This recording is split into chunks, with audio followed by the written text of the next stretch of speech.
열왕기상 15장과 16장은 간단간단한 여러 왕들의 이야기가 수록이 되어 있습니다. 오늘은 16장 전체를 다 볼 수는 없지만 전체를 다 포함해서 여로보암의 길이라는 제목으로 하나님 말씀을 상고하려고 합니다. 앞에서 우리가 공부해오면서 쭉 봐왔던 말씀들을 오늘 다시 한번 종합적으로 정리하면서 여로보암의 길이 뭔가 이것을 정확하게 우리가 알아야 하나님을 바르게 섬길 수가 있는 모티브가 됩니다. 그래서 여로보암의 길은 다윗의 길과 정반대되는 길이고 하나님을 대적하는 길입니다. 이것은 저 교회를 나오지 않고 하나님을 알지 못하는 세상 사람들에게 주신 말씀이 아닙니다. 하나님 앞에 나와 있는 하나님의 이름을 부르며 제사 지내고 예배하는 그 당시의 선민들이, 오늘로 말하자면 교회에 하나님께서 주신 메시지인 것입니다. 그러므로 교회 안에 여로보암의 길이 있다고 하는 것을 말씀하시려고 하는 것입니다. 저 세상 밖에 여로보암의 이 길이 있다는 걸 누가 모르겠어요. 교회 안에 이 여로보암의 길이 창세기부터 계시록까지 있고 지금도 있고 앞으로도 있을 것이라는 겁니다. 그래서 하나님의 백성들은 뭐냐? 전도는 뭐냐? 선교는 뭐냐? 바로 그 여로보암의 길에서 나오라는 겁니다. 내 백성아 거기 있지 말고 거기서 나오라. 성경이 전체 얘기가 그거예요. 예수님이 오신 목적도 그거예요. 우리를 그 여로보암의 길에서 빼내기 위해서 오신 거예요. 출 여로보암, 출 애굽, 출 세상 다 같은 얘기예요. 철저하게 이 세상과 이 세상에 있는 것들 속에 살아가는 여로보암의 백성들이 온 지구상에 널려 있는데 그곳에서 하나님의 음성이 들려진다는 거예요. 내 백성아 거기 있지 말고 거기서 나오라. 그 음성을 듣는 사람만 주님의 양이라는 거예요. 그래서 아무도 자기 스스로 나올 수가 없어요. 아버지께서 나오게 하시는 자를 하나님께서 허락해 주시는 자들이 나오는 거예요. 네. 아무나 주님 앞에 나오는 게 아닙니다. 엄청난 특권인 거예요. 네. 그래서 16장에는 적어도 6명의 왕의 이름이 나옵니다. 지난 시간에 보았던 아사 임금은 다윗의 길로 쫓아간 왕이라 그랬죠. 북이스라엘 바하사가 쳐들어오니까 그까짓 거 해볼 수 있는데도 괜히 아람의 베나닷 임금에게 자기의 국고성에 있는 자기 보물과 하나님의 성전에 있는 헌금까지 다 꺼내다가 이방 왕에게 갖다 주면서 저 북쪽 이스라엘을 좀 막아달라고 이렇게 한 거라고. 그리고 발에 병이 들어갔고 그게 죽게 됐는데 의사에게만 의지하고 여호와께 전혀 구하지 않았다고 하는 이 두 가지를 빼놓고는 아사 임금이 다윗의 길로 그래도 갔다. 성경은 그렇게 기록하고 있어요. 그 41년을 남쪽 유다의 임금으로 통치를 하고 있는 동안에 한 왕이 41년을 다스리고 있는 그 왕조 안에 북이스라엘에서는 왕조가 6번이나 바뀌게 되더라는 거예요. 왕이 6번 바뀌었어요. 그러니 얼마나 많은 사람들이 죽고 죽임을 당하고 그랬냐는 거예요. 7일 천하로 끝난 왕도 있어요. 시므리. 시므리는 7일 동안 일주일 왕하고 죽임을 당했어요. 오므리에게. 그러니까 그 북쪽에 41년 동안 남쪽은 평안하게 지냈다면 북쪽은 41년 동안에 왕이 6번 바뀌는 정변이 일어납니다. 순전하게 왕위가 이양되는 것이 거의 없이 그냥 신하가 죽이고 군대 장관이 그냥 요즘 같으면 쿠데타를 일으켜서 죽이고 배반해서 모반해서 죽이고 이렇게 역도들이 일어나가지고 죽이고 이렇게 해서 왕이 계속 바뀌는 얘기만 기록되어 있어요. 그리고 간단하게 그 내용이 기록되어 있어요. 뭐 때문에 이런 사람들을 다 성경에 기록해 놓았겠어요. 16장 전체에서 반복해서 나오는 한 문장이 계속 나와요. 뭔지 아시죠? 느밧의 아들 여로보암의 길로 쫓아 여호와 보시기에 악을 행하여 이 본 문장은 항상 따라오는 거예요. 6명의 임금이 다 그랬다라는 거예요. 느밧의 아들 여로보암의 길을 쫓아 여호와 보시기에 악을 행하여. 그 문장이 왕들의 마지막에 꼭 기록되어 있어요. 뭐 때문에 그러겠어요? 우리를 거기서 나오라는 거예요. 그 여로보암의 길에 있으면 반드시 하나님의 심판을 받게 될 것이고, 창세기로부터서 계시록 18장에 바벨론 성이 무너지는 최후의 심판의 장면을 봐도 거기가 여로보암의 길이에요. 그 여로보암의 길로 간 사람들이 다 함께 멸망을 당하는 장면이 계시록에 나옵니다. 내 백성아, 너희들은 그 하나님의 심판에 참여하지 말고 거기서 나오라. 나는 너희 하나님이 되리라. 성경은 계속해서 그 얘기를 하는 거예요. 여로보암의 길이 뭔 줄 알아야, 여로보암의 길에서 내가 있는 건지 거기서 나온 사람인지 이걸 알 거 아닙니까? 저 세상 백성들 말고 오늘 교회를 나온다고 하는 이 교회 공동체 안에 있는 이 사람들이 내가 여로보암의 길에서 지금 가고 있는지, 내가 다윗의 길로 가고 있는지를 우리 스스로 알지 못한다면 심각한 문제죠. 여로보암의 길이 어떤 길인가를 오늘 우리가 다시 한번 전체적으로 정리하면서, 여로보암의 길이 왜 그렇게 하나님 보시기에 악하고, 여로보암의 심판은 어떻게 나옵니까? 멸문지화예요. 씨를 말리는 거예요. 성읍에서 죽으면 개가 먹고, 들에서 죽으면 공중의 새가 먹을 것이고, 내가 걸음자리를 매일같이 쓰레기통을 청소하는 것처럼 청소해버리겠다.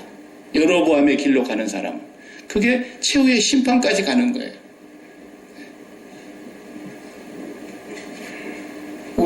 우리가 여로보암의 길에 있는가 있지 않는가. 앞에서부터 우리가 봐온 얘기지만은 정리를 안 할 수가 없는 거예요. 여로보암이 어떻게 탄생한 사람이에요? 원래 솔로몬 임금의 그냥 신하였어요, 신하.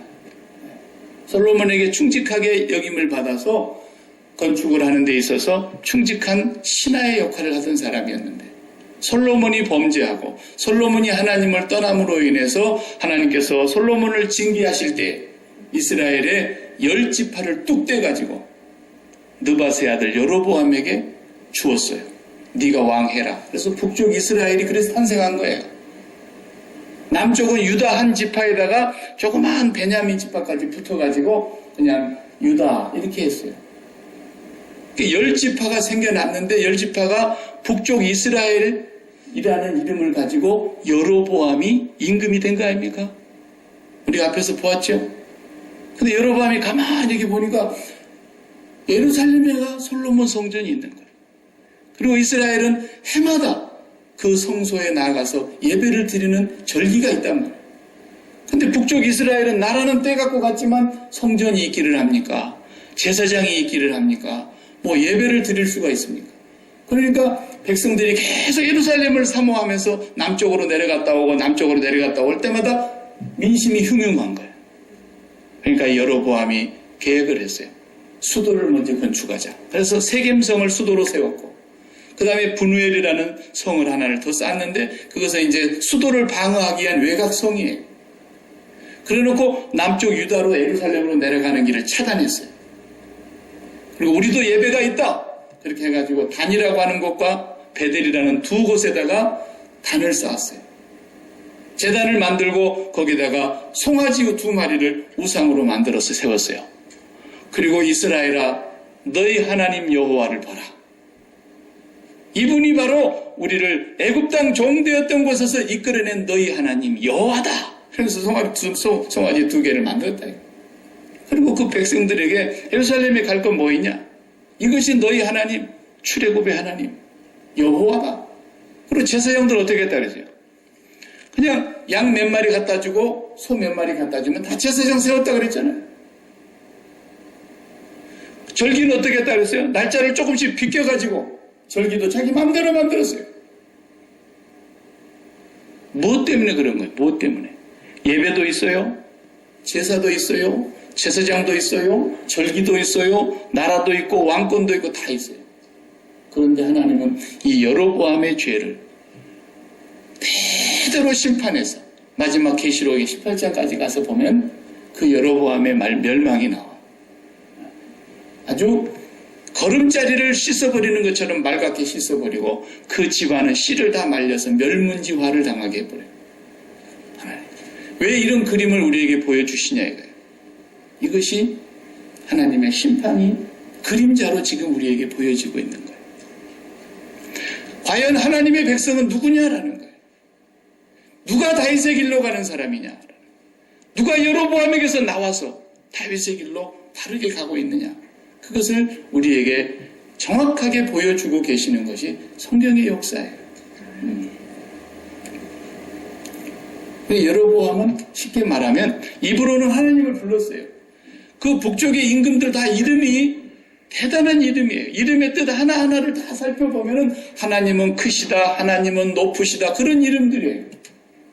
왕들의 이름이. 하나님의 이름을 부르고 제사 지냈어요. 그런데도 하나님은 그 제사를 죽은 제사로 판명하셨고, 앞에서 우리가 본 대로 여로보암이 제사를 지내고 있는 그 단에 제사를 지내고 있는데 유다 땅에서 이름 모를 무명의 선지자가 와가지고 여로보암에게 향하여 하나님의 심판을 선언하잖아요. 다나 저 훗날 언젠가 300년 후를 얘기한 거예요. 요시야라는 아들이 남쪽 이스라엘 유다 왕 중에 요시야라는 아들이 나올 텐데 그 왕이 이 단에서 제사 지내고 있는 이 제사장들, 이 단에서 분향하고 있는 저 제사장들을 무덤을 다 헤쳐가지고 300년 후니까 다 죽었을 거 아니에요. 무덤을 다 헤쳐서 그 제사장들의 뼈를 이 단에다가 올려놓고 불태우는 날이 올 것이다. 이 말이 사실이라는 것을 내가 증거하기 위해서 지금 저 단이 둘로 쫙 쪼개질 것이다 그랬어요. 그러니까 여로보암이 그 말을 듣고 있다가 그냥 분이 나갖고 저놈 잡아 그랬잖아요. 근데 손이 쫙 폈는데 오라들질 않고 단은 둘로 쫙 갈라지면서 재가 쏟아졌다 그랬어요. 앞에서 우리가 쭉 지금 봐온 얘기예요. 그 여로보암이 자기가 자기 왕권을 지켜보려고 생각한 낸 것이 뭐냐면 이게 이렇게 되다는 계속 남쪽 예루살렘 솔로몬이 지었던 성전으로 계속 가서 예배를 드리다 보면은 이 백성들의 마음은 결국은 나에게서 떠나고 다시 유다로 돌아가게 될 것이다. 그냥 돌아가겠느냐? 나를 죽이고 가겠지. 이 생각에 성을 쌓고 방어벽을 쌓고 우상의 단을 둘을 세우고 제사장들을 마음대로 세우고 절기를 마음대로 정해서 예배를 드리기 시작했다. 결국 뭐냐? 예배가 자기 왕권을 지탱하기 위한 수단으로 전락됐다고 말해요. 예배는 뭐예요? 솔로몬에게 성전을 짓고 났을 때 솔로몬에게 하나님 하시는 말씀이 그래 내가 그곳에 내 이름을 영영히 두며 그랬잖아요. 내 이름을 두기 위하여 세운 그 전에 내 눈이 항상 거기 있으리니 여호와의 이름을 두기 위한 성전이라고 했어요. 그 성전이 오늘 우리로 말하면 마음의 지성소를 말하는 거예요. 그 성소에는 하나님의 이름, 실제로 존재하시는 그 하나님을 사모하는 그 마음을 이름으로 담아서 거기에 둔 거예요. 그 하나님만 마음에 있어야 된다 그랬잖아요. 우리의 마음은 맞춤이에요, 맞춤. 하나님이 우리의 마음을 어디에다 맞추셨어요? 하나님께 맞추신 거예요. 옛날에 기성복 안 사 입고 우리가 항상 양복점에 가가지고 미리 재가지고 며칠 뒤에 가봉하러 오시오. 그러면 또 와서 몸 재보고 입어보고 다 손질해가지고 옷 입었던 것처럼 딱 맞춤복을 입었어요. 지금이야 뭐 다 그냥 기성복도 잘 나옵니다. 우리의 마음이라는 사이즈는 하나님 사이즈인 거예요. 하나님을 모시면 마음이 행복하게 돼 있어요. 더 바랄 것이 없는 기쁨이 채워지게 돼 있어요. 내가 그것을 몰랐을 때는 세상에 돈이 부족해서 기쁨이 없는 줄 알고 돈을 채워보려고 하기도 하고 건강이 모자라서 내가 슬픈 줄 알았는데 건강을 해결해 보려고 하기도 하고 자식이 출세를 못해서 내가 애가 탄 줄 알았는데 아니에요. 마음에 하나님이 없어서 그런 거예요. 이 마음이 하나님으로 꽉 채우면 내 마음은 더 부족함이 없게 되는 거예요. 기쁨이 늘 넘치는 거예요. 그 사람이 많이 배웠느냐 적게 배웠느냐 돈을 많이 저장해놨느냐 돈이 없느냐 그 사람이 뭐 부자냐 가난하냐 이런 것에 아무 상관없어요. 하나님이 그 마음에 채워지면 그보다도 더 큰 행복과 기쁨이 없어요. 네. 먹어봐야 맛을 알지. 맛을 본 사람만 아는 거예요. 그 사랑 받은 자만이 그 사랑 알도다 그랬어요. 그래서 그 사랑이, 하나님의 사랑이 가슴에 채워지면은 이 세상에 더 바랄 것이 없기 때문에 유무상통하더라. 자기 것을 자기 것이라고 말하는 자가 아무도 없더라. 그런 현상이 벌어지는 거예요. 네. 근데 여로보암은 그 마음에다가 자기의 왕권을 담았습니다. 내 가정을 담았습니다. 내 생명을 담았습니다. 내 명예를 담았습니다. 나를 실현해보고자 하는 꿈을 담았습니다. 그래놓고 그것이 무너질까 봐서 다시 자기가 자기 나름대로 제사장도 세우고 예배도 만들고 단을 만들고 신을 만들고 난리를 친 거예요. 그런데 하나님은 하나님을 우상화하고 있는 이 여로보암의 집안은 대대로 심판하겠고 씨를 말려서 없애버리고 쓰레기장 청소를 하듯이 쓰레기 청소를 하듯이 말갛게 씻어버리겠다. 이렇게 선언하시고 계속 그렇게 심판하십니다. 그걸 보여주고 있습니다. 이게 저와 여러분들이 여로보암의 길로 가는 것이 아닌가 진단을 해봐야 되는 거예요. 예배가 뭐냐? 예배는 우리가 이 세상에 몸을 가지고 살고 있는 이상, 육체를 갖고 있는 이상은 세상에 있기 때문에 이 세상과 세상에 있는 것들을 사랑하지 않으려도 사랑할 수밖에 없어요. 그것들이 다 육신의 정욕이고 안목의 정욕이고 이생의 자랑거리라 그랬는데 아버지께로 쫓아온 것이 아니라 이 세상에 속한 것들인데 그것들을 마음에 담고 출발을 하는 거예요. 아침에 왜 일어나가지고 여러분이 일터로 나갑니까? 마음에 사업을 담아놓고 있기 때문에 나간다면 이건 문제가 있는 거예요. 사업을 담아가지고 나가게 되면은 그 사업으로 인해서 내가 기쁨을 얻으려고 애를 쓰는 거예요. 사업이 안 되면 얼굴이 우중충해지고 요즘 어때요? 그러면 말도 마라. 살아도 사는 게 아니에요. 네. 왜? 사업이 내 마음에 지금 담아져 있는데 사업으로 인하여 날마다 내가 일어나고 자고 먹고 쉬고 하는데 사업을 장에서 나가봐야 재미없더라고요. 내 마음이 무엇으로 출발하느냐? 여로보암처럼 자기를 위한 것에서 출발하는 것은 예배가 아니라는 거예요. 하나님으로 배가 불러갖고 나가는 거예요. 그래서 기도하는 거예요. 하나님 먹느라고.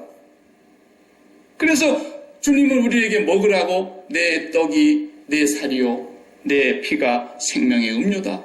먹는 것으로 자신을 먹으라고 소개를 해주신 거예요. 계속 하나님. 배가 불러야 그 다음에 금강산을 이제 보러 갈 거 아니겠어요. 식후경이기 때문에. 근데 금강산이 아무리 아름답고 12,000봉이나 3,000봉이 더 있어도 내 배고프면은 그냥 지나가는 산토끼도 맛있게 보이는 거예요. 엉뚱한 것으로 배를 채우려고 그러게 되는 거예요. 예. 하나님을 사랑하는 마음이 그렇게 채워지고 나면은 그때부터서 세상이 바르게 보이는 거예요. 왜? 양식을 삼으려고 하는 것이 없으니까. 바르게 보이는 거예요. 하나님으로 배가 부르지 않으면 자식도 먹어야 될 양식으로 보이는 거예요. 이놈의 새끼야. 왜 내 말 안 듣냐. 그리고 막 자식을 잡아 뜯고 물고 난리를 치는 거예요. 자식도 바람 빠진 풍선이라니까요. 지도 지 인생이 괴로워. 걔가 무슨 나한테 바람 넣어줄 거라고? 아무것도 없어요. 걔도 불쌍하잖아요. 그런데 그것으로 인해서 내 배를 채우려고 난리를 치는 거예요. 째째하게 그냥 자기 부인 막 잡고 말이죠. 부인이 자기 마음을 채워줄 것 같아요? 세상에 그러는 바람 빠진 남자가 어디 있어요? 반대로 남편이 내 마음을 완전히 채워준다고요? 그냥 속으면서 사는 거예요. 예. 우리 처음부터 다 속는 줄 알고 결혼했잖아요. 그걸 모르고 산 사람들은 크게 실망을 하는 거예요. 왜? 인간의 사랑은 식기 위해서 있는 거예요. 식는 거예요. 인간의 사랑이 안 식는다는 그런 소설 같은 영화 같은 얘기를 만들어가지고 사람을 다 속이는 거예요. 어디 인간의 사랑이 안 속아요? 안 식어요. 다 식죠. 하나님의 사랑 외에는 다 꺼지는 거예요. 저 태양도 꺼질 날이 온다 그랬잖아요. 그렇기 때문에 이 여로보암의 삶이라는 것은 뭐냐면 내 마음이라고 하는 이 지성소에 내게 기쁨을 줄 것이라고 생각하는 세상이 정해놓은 가치관이 있는 거예요. 그것들을 마음속에 다 주워 담아가지고 그것들을 채워서 그것이 내가 원하는 만큼 흡족하게 채워지면 되리라고 생각하고 누구를 찾아와요? 자기 힘으로 안 되니까 여호와 하나님이라는 분을 찾아오는 거예요. 이게 우상 숭배라는 거예요. 이게. 여러분, 우상을 사랑하고 우상을 기뻐하고 우상을 존경하고 그래서 우상 숭배하는 사람 맞습니까? 그런 사람은 역사에 없습니다. 전부가 다 인간의 마음속에 있는 이 탐욕이 우상 숭배이기 때문에 내가 원하는 그 좋다고 하는 것들을 가슴에 다 담고 그 가슴에 담은 것에서 출발하기 때문에 그것이 이루어질 때까지 우상을 찾아가는 거예요. 우상도 참 기가 막혀요. 가만히 보고 있으면. 말 못하는 우상이 날 보고 어떡하라고. 세워놓으면 앉을 수가 있나, 앉혀놓으면 설 수가 있나, 고개도 돌릴 수가 있나, 눈 한 번을 깜짝해 줄 수가 있나. 우상도 답답을 노리시게. 그러면 나무떼기 그러면은 깎아서 우상 세워놓고 일부는 잘라다 가서 또 군불 떼갖고 뜨끈뜨끈히 밥에 먹고. 무슨 그 손 놈 우상이 있냐. 사람의 마음은 전부가 우상 숭배를 하게 돼 있게 돼 있어요. 무엇에서 출발하면? 나에게서 출발하면. 그러니까 어떤 교회는 가보면 그래요. 적어도 우리 교회는 내가 아직까지 그런 설교를 한 번도 안 했어요. 자기를 실현하기 위해서 큰 꿈을 가지고 비전을 품으라. 부흥을 열망하라. 자기를 긍정하라. 더 잘 되는 나를 사모하라. 사탄의 소리를 하고 있는데 할렐루야! 그리고 자기를 부인하고 자기 십자가를 지고 자기가 그리스도와 함께 세상에 대하여 못 박히고 죽어야 된다고 얘기하는데 맨날 교회 가면은 자기 실현. 무슨 그딴 것이 복음이라고 말이죠. 여로보암의 길로 가고 있기 때문에 그걸 모르는 거예요. 그게. 여로보암의 길에서 나와야 하는 거예요. 그 길은 그 마음이 오직 하나님 한 분으로만 기뻐하는 거예요. 그리고 나면 하나님이 우리 형편을 아시니까 하나님이 보고 계시고 듣고 계시고 알고 계시니까 그분이 우리 자식들도 하늘에 정하신 그 뜻대로 인도하실 거고 내 뜻대로 자식들이 갑니까?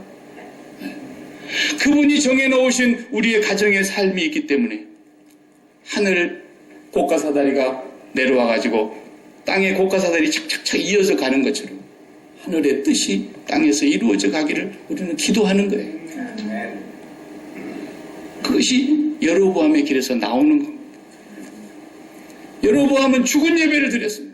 부지런히 예배를 드렸지만 이 예배가 죽은 예배라고 그 무명의 선지자를 보내서 다나 이 단위에서 앞으로 300년 후에 태어날 요시야라는 임금이 지금부터 여기서 제사장 짓을 하선 이 사람들의 무덤을 다 파헤치고 그들의 뼈를 이 단위에 다시 불살라서 가루로 만들어 뿌릴 것이다. 죽은 예배라고 선언한 거예요. 몇 년 동안? 300년 동안. 오늘날 미국에서 드리는 예배, 우리 고국에서 드리는 예배, 저 북쪽의 캐나다에서 드리는, 저 유럽에서 온 인류가 드리는 예배가 과연 여로보암의 예배인가? 다윗의 예배인가? 무너진 당막을 다시 수축했던 다윗의 예배인가? 우리가 깊이 생각해 봐야 되는 거예요. 나를 위해서 예배 드리는 거예요. 그것이 뭐라 그랬어요? 나를 경외하는 거란 말이에요. 내가 아까워서 예배 드리는 거예요. 여호와를 경외해서 여호와를 아까워하는 게 아니라 내 것을 잃어버릴까 봐서 하나님이 내 것을 가져가 버릴까 봐서 하나님이 내게 뭔가 진노의 채찍을 내려가지고 뺏어가 버릴까 봐서 그래가지고 예배를 드리는 건 다 자기를 경외하는 거예요. 이게 여로보암의 예배입니다. 마음속에 하나님 외에 다른 것을 담은 모든 것은 다 우상숭배의 예배인 것입니다. 여로보암이 그 길을 이스라엘 10지파에게 만들어서 하나님 앞에 나아가지 못하도록 신약적으로 말하면 예수 그리스도의 십자가의 본질을 대적하는 자가 된 거예요. 십자가의 원수가 되게 행한 거예요. 번제단이라는 게 뭐예요? 번제단이라고 하는 것은 내가 마음속에 담았던 그 탐욕이 하나님이 아니었고 하나님 외에 이 세상의 땅에 속한 것들을 그토록 사랑하고 있다 보니까 그 사랑 때문에 나타나는 모든 열매가 뭐예요? 죄악 아닙니까? 죄악.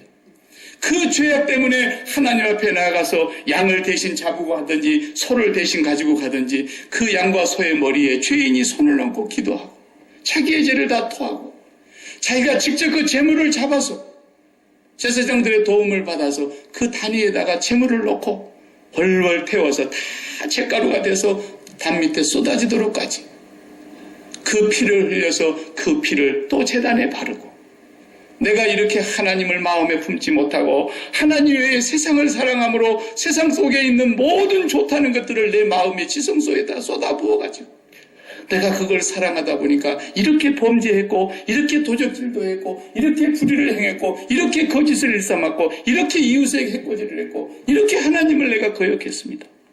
이런 나를 용서해 주시길 바랍니다. 양이 죽는 그 죽음을 보면서 자기가 죽었음을 고백하고, 이게 번제단의 제사 아닙니까? 그래야 하나님의 성소 앞으로 나아가서 은혜의 보좌 앞에까지 나아갈 수 있는 게 아닙니까? 그래서 그 성소 안에 있는 떡상에서 떡으로 배불림을 먹듯이 예수 그리스도로 참 생명의 떡으로 우리가 배불리고, 그 촛대에서 밝음이 환하게 빛나는 것처럼 오늘 우리가 배불러야 바로 보이는 거예요. 말씀으로 배가 충만해지면 그 다음부터서 하나님의 뜻이 보이기 시작하는 거예요. 그래서 은혜의 보좌 앞에 가기 전에 분향단에서 또 기도를 드리는 거예요. 그게 주님의 기도예요. 그리고 아버지의 보좌에까지 나아갈 수 있는, 그래서 번제단이 바로 십자가 번제단인 것인데, 세상에서 나오는 모든 사람들의 마음속에는 이미 세상이 들어있어요. 세상을 사랑하고 있어요. 세상을 사랑하다가 실망당해서 온 사람도 있고, 세상을 사랑해서 연애하고 있는 사람들도 있고, 각양각색의 사람들이 들어오는데 그 사람들을 향해서 그 마음속에 세상이 들어있는 모든 것들을 그리스도의 십자가에서, 십자가의 번제단에서 다 뽑아내고 다 죽이고 하나님을 그 속에 충만히 섬기는 마음을 채우도록, 그게 예배입니다.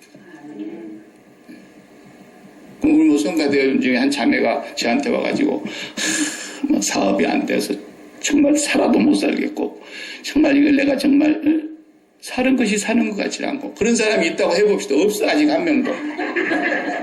그러면 제가 뭐라 그러겠어요? 자매님, 지금 그 마음속에 품고 있는 그 사업, 이것이 절대야 내가 행복할 것이라고 생각하는 그 문제의식, 바로 그 문제의식이 문제입니다. 그 문제의식조차도 죽어야 됩니다. 그 문제의식이 무엇에서 나온 겁니까? 내가 선악과 먹고 내가 판단하고 있는 거예요. 문제의식은 하나님이 갖고 계시면 끝나버리는 거예요. 하나님이 이렇게 보니까 여기 문제가 있구나. 남자 혼자도 갖고는 안 되겠네. 그래서 또 여자를 만드시고 둘이 하나가 되게 하시고, 이러면서 하나님이 이 세상에 대해서 다 문제의식을 갖고 계세요.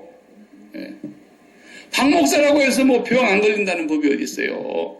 근데 하나님께서 문제의식을 갖고 계시는 거예요, 지금. 그래서 제가 뭐가 문제입니까? 저는 그 얘기를 하는 것이지, 뭐 병 고쳐달라고 내가 금식기도 하고 그러진 않아요. 뭐가 문제입니까? 라는 거예요. 그래서 약기만해서 과일 좀 적게 먹고 살아라. 남들하고 나눠 먹고 살아라. 네 혼자 다 먹지 말고. 우리 마음속에 하나님이 담기지 않으면 어떤 것을 잘해도 우상숭배입니다. 웅장한 성가대, 관현악단까지 동원한 아름다운 성가, 그리고 뭐 정말 세계에서 몇 번째 안 가는 그런 파이프 오르간 갖다 설치해놓고 수많은 사람들이 모여서 예배드린다고 해서 하나님 받으실 것 같아요. 하나님은 오직 오늘도 전심으로 그분의 얼굴을 구하는 자들을 하나님이 찾으시고 그들에게 역사하시는 것입니다. 하나님의 얼굴을 구하는 사람들이에요. 이 세상을 마음에 담아가지고 와가지고 이 소원 들어주세요, 이 소원 성취하게 해주세요, 자기를 실현해 보려고 그러고 자기 꿈을 달성해 보려고 그러고 자기 목적과 자기 소원을 성취해 보려고, 전부가 다 그러는 거예요. 그 옛날 잘 사는 사람들은 다 보살님을 하나씩 갖고 있었어요. 제가 옛날에 처음에 목사 돼갖고 첫 목회를 나갔던, 목사 안수 받고 첫 번째 나갔던 동네가 쌍둥이 마을이었는데, 그 옛날에 가난한 집에서 머슴살이 하고 있었던 사람이 어느 날 갑자기 어디서 보살이 돼가지고 왔어요. 그래서 산 중턱에다가 절간 하나 지어놓고 계속 거기서 두드리고 있는 거야. 그게 뭐 하는가 봤더니 그 동네가 쌍둥이 마을이거든.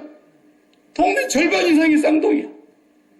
그래서 아들 못 낳는 사람들이 전부 다 그 절간에 와가지고 그새 옹달샘에서 물 떠다가 그거 모시면 된다고. 그 짓거리를 하는 거예요.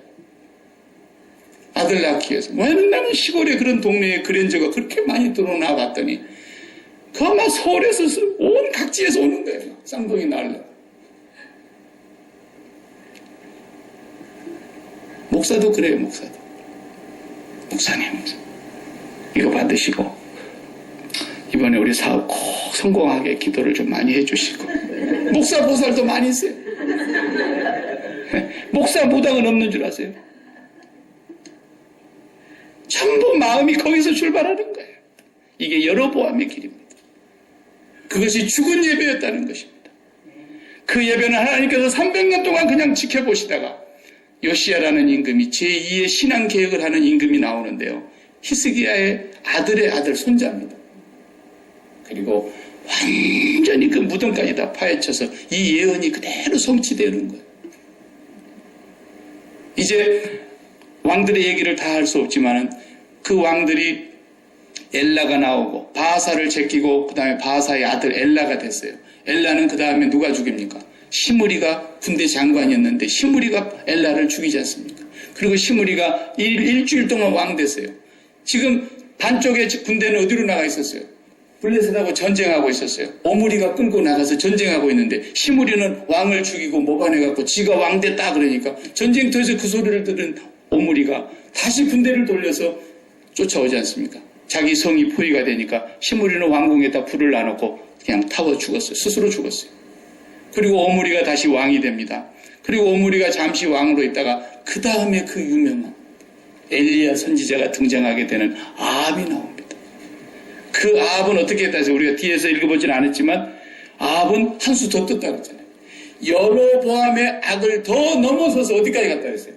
시돈의 공주 이세벨을 공주를 왕비로 맞이해서 이세벨이 섬기던 바알과 아세라 신상을 이스라엘 땅으로 갖고 들어와서 온 땅에 바알과 아세라 신을 섬기면서 드바스의 아들 여로보암의 왕의 악을 행하는 것보다 더 악하게 했다. 그래서 이 신약의 이세벨이 또 나오지 않습니까? 계시록의 두아디라 교회를 보면 주님이 두아디라 교회를 심판하신다고 선언하실 때 너희가 그 음녀 이세벨을 용납하는 것을 내가 반드시 심판할 거라 그랬어요. 이세벨. 이 이세벨이 계시록까지 나가요. 계속해서. 음녀가 또 나와요. 음녀의 상징 이세벨. 여로보암의 길은 끝까지 하나님을 대적하는 길입니다. 끝까지 우리 마음속에 하나님 외에 다른 것들을 사모하게 하고 그것을 소원으로 품게 하고 더 아름다운 영어로 비전 그렇게 품게 하고 또 높은 이상이니 큰 법을 가지고 목사들도 막 부흥을 꿈꾸라. 그것도 여로보암. 무슨 교회가 부흥이 목적입니까? 교회의 목적은 하나님입니다. 예배입니다. 올바른 예배입니다. 살아있는 예배입니다. 그 예배를 드리는 사람만이 교회고 오늘 우리가 사도신경에서 거룩한 공교회를 믿사오며 건물 안에 있는 교회를 믿는 게 아닙니다. 진정으로 어느 곳에 있든지 그 여로보암의 길을 떠나서 여호와 하나님을 예배하는 사람들 그 사람만이 공교회인 것입니다. 아멘. 그 교회를 우리는 이 땅에 지금도 주님께서 이루어져 갖고 계시는 겁니다. 아멘. 여로보암의 길은 예수님이 말씀하신 넓은 길입니다. 여로보암의 길은 바울이 말한 빌립보서 3장 16절에 말한 그리스도의 십자가의 원수로 행하는 길입니다. 그들의 배는 신이요. 그들의 신은 배요. 그들의 영광은 부끄러움에 있고 땅의 일만 생각하는 자들이라 그랬잖아요. 그리스도의 십자가의 원수로 행하는 자들이 여로보암의 길입니다. 여로보암의 길은 발람의 길입니다. 이세벨의 길입니다. 앞으로 우리가 볼 것입니다. 구약의 선지자들이 그토록 외쳤던 길입니다. 바벨론의 길입니다. 여로보암의 길은 계시록에 아까 말씀드린 두아디라의 이세벨을 용납한 길입니다. 여로보암의 길은 하나님의 성전을 파괴하는 길입니다. 탐욕으로 인한 우상숭배의 길입니다. 여로보암의 길은 신약 유다서에 나와 있는 가인의 길입니다. 싹을 위하여 예언하는 발람의 길입니다. 광야에서 고라의 패역을 따라 멸망받은 길입니다. 또 유다서는 이렇게 말합니다. 그들은 성도들의 애찬의 암초들이며 자기의 몸만 기르는 목자의 길이며 외식하는 바리새인들의 길이며 열매 없는 죽어 뿌리까지 뽑힌 열매 없는 가을나무이며 바람에 불려가는 물 없는 구름 같은 존재들이며 자기의 수치를 뿜어내는 바다의 거친 물결이며 영원히 예비된 캄캄한 흑암으로 돌아갈 유리하는 별들이며 이 사람들은 끝까지 하나님을 원망하는 사람들이며 자기의 불만을 토하는 자들이며 정욕대로 행하는 자들이며 성령은 없는 자들이며 분열을 일삼는 자들이며 육에 속한 자들이다. 이렇게 기록하고 있습니다. 여로보암의 길은 마지막 계시록 18장에서 말하는 최후의 멸망으로 가는 길인 것입니다. 이번 주 수요일날 제가 강의하겠지만은 예수님께서는 누가복음 11장에서 이 길을 간 사람들을 어떻게 표현했느냐 하면 화했을진저 너희는 선지자들의 무덤을 만드는도다. 그들을 죽인 자도 너희 조상들이요 이와 같이 그들은 죽이고 너희는 무덤을 만드니 너희가 너희 조상의 행한 일의 증인이 되어 옳게 여기는도다. 그러므로 하나님의 지혜가 일렀으되 내가 선지자와 사도들을 그들에게 보내리니 그 중에서 더러는 죽이며 또 박해하리라 하였느니라. 창세 이후로 흘린 모든 선지자의 피를 이 세대가 담당하되 곧 아벨의 피로부터 제단과 성전 사이에서 죽임을 당한 사가랴의 피까지 하리라. 내가 너에게 이르노니 과연 이 세대가 담당하리라. 여로보암의 길은 아벨이 제단에서 피 흘려 죽은 그 피로부터 시작해서 성전과 제단 사이에서 죽임을 당한 사가랴까지 계속해서 핍박받았습니다. 다윗의 길은 끝까지 그렇게 핍박을 받은 길입니다. 사울에게 쫓겨다니는 길이었고 끝없이 오늘 또 예수 그리스도의 길을 따라가는 사람들은 교회로부터 핍박을 받는 날이 오게 될 것입니다. 교회 안에 여로보암이 있기 때문입니다. 교회 안에 666의 세력이 있기 때문입니다. 교회 안에 적그리스도의 영이 활개치는 때가 온다는 것을 성경은 말하고 있습니다. 세상이 핍박해서 교회가 망하는 예는 결단코 없습니다. 온 세계가 우리를 애워싼다 할지라도 교회는 무너뜨릴 수 없습니다. 교회의 대적은 교회 안에 있습니다. 여로보암의 길입니다. 그 마음에 세상을 품고 세상으로부터 출발하는 것입니다. 아침에 여러분들이 일터로 나아갈 때에도 일터가 여러분의 마음속에 담겨져서 나간다면 여로보암의 길인 것입니다. 여러분은 아침에 나가기 전에 하나님을 마음에 담고 하나님으로 배가 부른 뒤에 하나님으로 이미 만족해서 하나님으로 이미 기뻐서 하나님으로 인해서 너무너무 행복해서 그리고 하나님이 보낸 일터로 나가는 것입니다. 하나님으로 시작하는 사람만이 다윗의 길을 가는 겁니다. 여로보암의 길을 그래서 빠져나올 수 있는 길은 다른 길이 아닌 거예요. 십자가의 길밖에 없는 거예요. 갈라디아서 6장 14절에 바울이 그래서 내가 예수 그리스도의 십자가에 못 박힌 것 그 외에는 아무것도 자랑하지 않아. 세상이 나에 대하여 십자가에 못 박혔고 나도 또한 세상에 대하여 그러하니라. 우리는 세상에 대해서 십자가에 죽은 사람들입니다.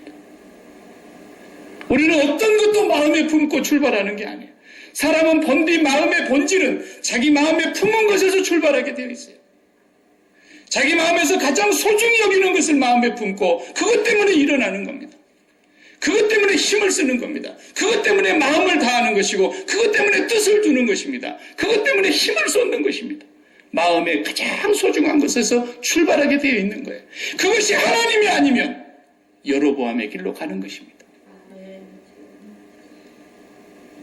하나님께서 오늘 또 거기서 우리를 나오라고 외치고 계시는 것입니다. 이것을 외쳤고 그것을 외쳤던 선지자들은 아벨의 제단에서 아벨이 피 흘릴 때부터 시작해서 선지자 사가랴의 피까지 역사에 계속해서 죽임을 당해왔습니다. 마지막 그를 누가 죽였습니까? 그 예수 그리스도를 그래서 십자가에 죽였던 것입니다. 그러나 주님은 죽음으로 끝나지 않으셨습니다. 하나님은 그를 죽은 자 가운데서 살리셨고 오늘 그를 믿는 모든 사람들이 자기를 부인하고 그 십자가를 지고 따르는 사람들에게만이 다윗의 길이 아브라함과 다윗의 자손 예수의 길이 열리게 되는 것이고 우리가 그 족보에 속해 있는 사람들인 것입니다. 네. 그래서 아브라함은 모든 것을 다 하나님 앞에 내놓은 사람입니다. 자기를 위해서 단을 쌓은 적이 한 번도 없었습니다. 본토 친척 아비의 집도 떠나야 했고 아내도 포기해야 했고 자식 이삭까지도 마지막 포기해야 했습니다. 그는 하나도 하나님께로부터 받은 것을 자기를 위해서 쌓지 않았습니다. 제가 저번에 얘기했죠. 식재료. 전부 우리는 어떤 것을 받아도 여러분 식재료입니다. 냉장고 안에 들어있는 식재료라는 걸 기억하셔야 돼요. 그걸 잘 만들어가죠. 시아버지, 시어머니가 오신다. 그러면 며느리가 어떻게 장을 보러 가겠어요? 자기가 입덧 생겼으니까 자기 입덧으로 중심으로 해서 만들겠어요? 시아버지, 시어머니가 오시면 자기가 입덧을 해도 우리 시아버지, 시어머니가 뭘 좋아하는가? 그것을 중심으로 해서 장을 보는 거예요. 네? 그렇지 않고 자기가 입덧 왔다고 자기 입맛에 맞는 한 가지만 장 봐갖고 왔고 어머니 내가 요즘 입덧이 와가지고 어쩔 수 없어서 장을 이렇게 봐왔네요. 그런 싸가지 없는 며느리가 있어요. 네. 그런 말도 안 되는 거예요. 하나님이 우리에게 모든 것을 식재료로 주시는 거예요. 자식도 식재료입니다. 사업도 식재료입니다. 우리 몸뚱아리도 식재료입니다. 우리 가족들 다 식재료입니다. 우리에게 일어나는 모든 사건과 상황과 현실들이 다 식재료예요. 그것을 어떻게 해서든지 하나님의 입맛에 만들어 바치는 것이 우리가 해야 될 일이에요. 솔로몬은 왕위를 딱 주니까 그 왕위를 가지고 하나님이 내가 이 왕위를 주셨는데 이걸 어떻게 하나님의 입맛에 맞게 내가 왕이 되겠습니까? 지혜를 주시기를 바랍니다. 하나님이 그걸 받아 잡수시고 너무 맛있습니다. 그러니까 장 안 봐갖고 온 것까지도 다 줘버렸어요. 여로보암은 자기에게 왕되될 자격도 없는 자에게 왕을 10지파를 나눠서 줬는데 그 왕을 자기의 식재료로 만들더니 자기가 만들어서 자기가 다 헤쳐먹고 결국은 영원히 저주를 받는 길로 가는 것입니다. 네. 여러분 어떤 형편이 와도 식재료라는 걸 기억하세요. 여러분 먹으면 안 돼요. 다 내놓으셔야 돼요. 예수 그리스도께서는 그래서 아무것도 가진 것이 없지만 당신의 몸과 생명을 우리를 위해서 하나님 앞에 내놓으셨어요. 그래서 하나님이 그 제물을 받으시고 영원한 단번의 제사를 받으신 후에 우리를 내 사랑하는 아들, 내 기뻐하는 자라고 우리를 예수 그리스도처럼 받아주신 거 아닙니까? 저와 여러분이 여로보암의 길에 있는지 다윗의 길로 가고 있는지 매일매일 확인하기 위해서 5초의 기도. 5초. 뭐예요? 주여, 내가 예수 그리스도와 함께 십자가에서 죽었나이다. 이 기도를 쉬지 말고 2년만 딱 드려봐요. 2년만 드려. 여러분 마음속에 여러분을 지금까지 에워싸고 짓누르고 있었고 여러분을 염려와 근심의 구렁텅이로 몰아놨던 모든 것들이 다 떨어져 나가요. 다 떨어져. 기도하십시오. 하나님 감사합니다. 여로보암의 길이 있음을 오늘 우리가 이렇게 또 말씀을 통해서 계속해서 봅니다. 주님이 이렇게 계속해서 왕들의 역사를 우리에게 보여주시면 이 세상의 임금들의 역사, 이 어둠의 세상 주관자의 역사, 하늘의 공중것을 잡은 자들의 역사, 수많은 악의 영들의 역사가 지금도 우리를 향해서 공격하고 있음을 깨달아라고 주님께서 말씀하신 줄로 깨닫게 하여 주시옵소서. 여로보암의 길을 나와서 주님의 길을 총총히 가고 있는 저희들, 날마다 공격받고 있으며 날마다 유혹 속에 있으며 우는 사자와 같이 마귀가 삼킬 자를 두루찾고 있는 세상 속에 있습니다. 주님의 십자가를 생활하지 아니하고는 우리가 이길 수가 없사오니 날마다 주님 붙잡고 나아가는 저희들 되게 하여 주옵소서. 우리는 여로보암의 길에서 나와서 그의 거룩하신 하나님의 백성 거룩한 자녀로 살아가게 하여 주시옵소서. 예수님의 이름으로 기도합니다. 아멘. 아멘.